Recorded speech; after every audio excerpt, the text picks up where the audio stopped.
بسم اللہ الرحمن الرحیم۔ محترم دوستو، السلام علیکم۔ آج ہم آپ کو حضرت ابوبکر صدیق رضی اللہ تعالیٰ عنہ، جو کہ ایک جلیل القدر صحابہ میں سے ہیں اور عشرہ مبشرہ میں شامل ہیں۔ عشرہ مبشرہ ایسے صحابیوں کو کہا جاتا ہے، ان 10 صحابیوں کو کہا جاتا ہے جن کو نبی پاک صلی اللہ علیہ وسلم نے دنیا ہی میں جنت کی بشارت سنا دی تھی۔ تو آئیے ہم حضرت ابوبکر صدیق رضی اللہ تعالیٰ عنہ کے کچھ ایسے اقوال پڑھتے ہیں جن سے انشاءاللہ تعالیٰ آپ کی زندگیوں میں مثبت تبدیلی آئے گی۔ ملاحظہ فرمائیے، جب تم کسی کو امن دو تو اس سے کوئی امید وابستہ نہ رکھو۔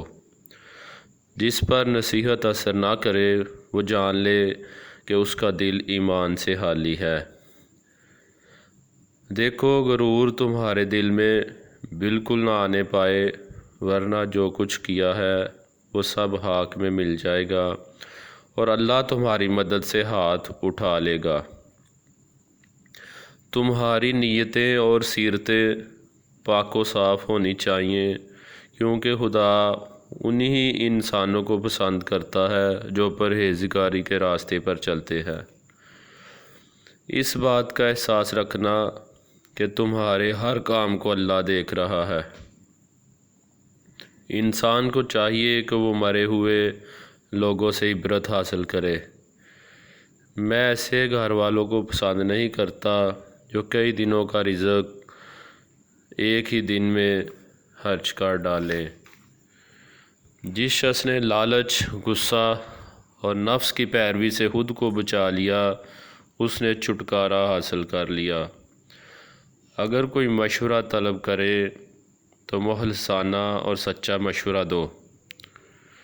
علم کی قوت جب حد سے بڑھ جائے تو مکاری اور عیاری پیدا کرتی ہے، اور جب ناقص ہو تو حماقت اور گنوار پن پیدا کرتی ہے۔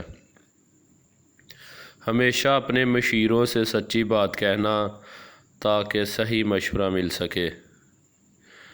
طالب دین عمر میں زیادتی کرتا ہے اور طالب دنیا علم میں زیادتی کرتا ہے۔ مومن کے خوف اور رجا کو اگر وزن کرے تو دونوں برابر ہوں گے۔ مصیبت کی جڑ کی بنیاد انسان کی گفتگو ہے۔ وہ لوگ بہتر نہیں ہیں جو دنیا کو آخرت کے لیے ترک کر دیتے ہیں، بلکہ بہتر وہ ہے جو دنیا و آخرت دونوں کو لیتے ہیں۔ صبح خیزی میں مرغان سحر کا سبقت لے جانا تیرے لیے باعث ندامت ہے۔ دل مردہ ہے اور اس کی زندگی علم ہے۔ علم بھی مردہ ہے اور اس کی زندگی طلب کرنے سے ہے۔ علم پیغمبروں کی میراث ہے اور مال کفار کی، فرعون اور قارون وغیرہ کی۔ گفتگو میں اختصار سے کام لو۔ کلام اتنا ہی مفید ہوتا ہے جتنا آسانی سے سنا جا سکے۔ طول کلامی گفتگو کا کچھ حصہ ذہنوں سے ضائع کر دیتی ہے۔ کاش میں کسی مومن کے سینے کا ایک بال ہی ہوتا۔ جو شخص ابتدائی اسلام میں مر گیا وہ بہت خوش نصیب تھا۔ علم کے سبب کسی نے خدائی کا دعویٰ نہیں کیا بخلاف مال کے، یعنی علم والا کبھی بھی خدائی کا دعویٰ نہیں کرتا بخلاف مال کے، یعنی جس کے پاس مال ہے وہی یہ دعویٰ کرتا ہے۔ شکر گزار مومن عافیت سے قریب تر ہے۔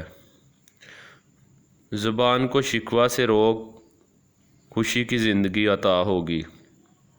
جسے رونے کی طاقت نہ ہو وہ رونے والوں پر رحم ہی کیا کرے۔ اللہ تعالیٰ کی عبادت میں سستی عام لوگوں سے بد ہے، لیکن عالموں اور طالب علموں سے بدتر ہے۔ جو امر پیش آتا ہے وہ نزدیک ہے، لیکن موت اس سے بھی نزدیک تر ہے۔ عبادت ایک ایسا پیشہ ہے، دکان اس کی خلوت ہے، راس المال اس کا تقویٰ ہے اور نفع اس کا جنت ہے۔ جو اللہ کے کاموں میں لگ جاتا ہے اللہ اس کے کاموں میں لگ جاتا ہے۔ تمہیں اس دن پر رونا چاہیے جو تم نے نیکی کے بغیر گزار دیا۔ پرہیز کرو، پرہیز نفع دیتا ہے، عمل کرو، عمل قبول کیا جاتا ہے۔